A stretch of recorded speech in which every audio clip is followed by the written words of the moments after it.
Brad Pitt's complicated dance with the Oscars continues. You're watching Beyond the Trailers review of Killing Them Softly. Hey! Give it all up and nobody gets hurt. It's only money. So where do we go from here? We start with Tradman. They are not gonna okay anything major here. What does that mean? They just want you to talk to them. Hey, what's going on? Hey! I often talk about the impressive 180 Leonardo DiCaprio has done with his career, going from pretty boy heartthrob to serious actor largely thanks to his own producing efforts. But every now and then I'm reminded that Brad Pitt did it first. Why do I need reminding? Perhaps because, unlike DiCaprio, Pitt has been unable, or is that unwilling, to escape the frenzy of the tabloids. After all, he did carry out a very public affair and then start a family with the queen of tabloid manipulation, Angelina Jolie. And while I'm sure it's annoying to be hunted down by the paparazzi, it's a relationship that has given Brangelina a safety net for their celebrity, for those times when the box office lets them down. Although these days, she needs it more than he does, as Pitt's box office track record has done the impossible for Hollywood, improved with age. It's an upward trend that coincides with Pitt becoming a more active producer, both of his own work and others. And now, fittingly, with Killing Them Softly, he reteams with the director of the first film he produced for himself, the assassination of Jesse James by the coward Robert Ford. Pitt's 2007 collaboration with Andrew Dominik also marked another pivotal point in Pitt's career, the beginning of his campaign to win an Oscar. Again, like DiCaprio, while these pretty boy heartthrobs have been able to get audiences and critics to take them seriously, they can't seal the deal with the Academy. That's not to say the Academy doesn't respect them. Both have had 3 acting nominations so far, coming frustratingly close to the gold. And so while Pitt focuses on further strengthening his box office track record with a potential blockbuster like World War Z, he's also made this smaller Oscar bait film. Killing Them Softly is based on the 1974 crime noir novel Coogan's Trade, although Pitt and Dominik have decided to update the story and juxtapose it with the recent economic crisis. Brilliant idea or forced art? Let's go find out. So I would say that Killing Them Softly is just the quintessential actor's movie. You just sit back and you enjoy some wonderful performances, and in that regard, the film is a huge hit. It really succeeds.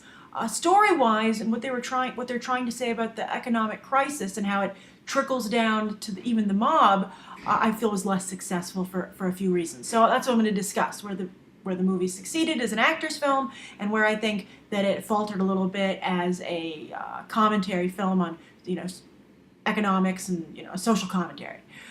So let's start with the actors. Brad Pitt, great. Really nice job, as always. The guy's a true professional. But as a producer, as a friend of his, I would say, you keep letting yourself getting overshadowed in these movies. First, in the assassination of Jesse James with Casey Affleck, who ended up getting the Academy nomination for Best Supporting, and now Scoot McNairy does not only steals the movie with his performance, but he actually seems to be doing a Casey Affleck impression, a very good one. So sometimes when I was watching the movie, I was like, well, why didn't they just bring Casey Affleck back if someone was going to basically play him? But as we all know, Casey Affleck has had some problems off camera, being sued for sexual harassment, getting involved with Joaquin Phoenix's craziness, so maybe he just wasn't available. But on the plus side, Scoot McNairy, this might be his breakout film. And it's great to see character actors hold on for so long and then finally get a big break like this even later in their careers. He's just fantastic. The other big character actor in the film is Ben Mendelsohn, who plays such a disgusting character. I have to warn you, he's so good at it that you can practically smell him off the screen. It's truly disgusting and appalling, and sometimes it was hard to watch. But I guess that's a credit to his acting. He did a very nice job.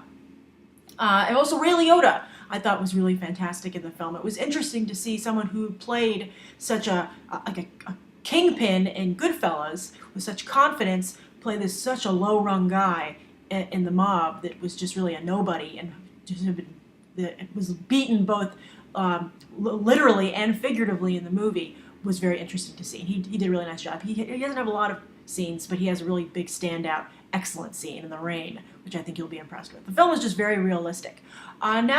So very well acted, great actor's piece. So if that's that's enough for you with a movie, I think you're going to really enjoy Killing Them Softly. Now on to the message of the film. Did it succeed in what it was trying to say? I feel yes and no. At the end of the film, Brad Pitt has a killer line. It's an extension of the line you see in the trailer, which was really what sold me on the movie. And he says, "You got to be kidding me. I'm living in America, and in America you're on your own." And I thought that was that's a very insightful line, I feel, and very, very true. I don't know if that's necessarily all negative, but I think that that's a very true statement about America of all times, but also even today. So I loved that, and that's what sold me on the movie, and it's still in there, and it's an extended scene, and the scene gets more awesome. So that's good to know. But it's saved all for the end. It's one of those movies that ends on such a high note that it makes you feel better about the whole film.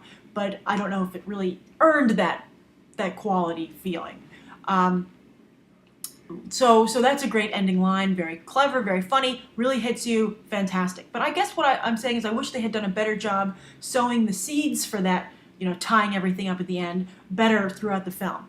Because, for instance, they have all these criminals throughout the movie listening to the news, be it on the radio, television, and I thought that was very interesting, and I wish they had made it a more natural choice, they had explained it. Because right now it just seems odd that you would have a poker game, for instance, and all these guys are listening to George W. Bush give a speech about I believe it's about the bailout. And it's like, I wish it had been just one or two lines, being like, why are we listening to this? And maybe you have one character who's interested in the news, and that's why it's coming up throughout the film. But otherwise, it seemed too heavy-handed. It seemed too much like it was coming from the director. That was just an artistic choice he was making, and he didn't make it organic. So that was a bit of a problem for me. But as I said, I do respect this film. I think it has some fabulous performances in it. I see what they were trying to do. So I still think that Brad Pitt and Andrew Dominik, the director of the film, are a fantastic team, but the assassination of Jesse James by the coward Robert Ford remains their better work.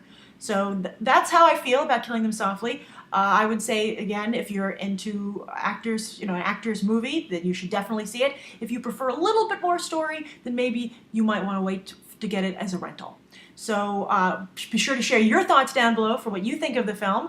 And as always, thank you for coming to be on the trailer for movie news, trailer reviews, trailers, and also movie reviews like this, both from me and the audience. Thanks for watching.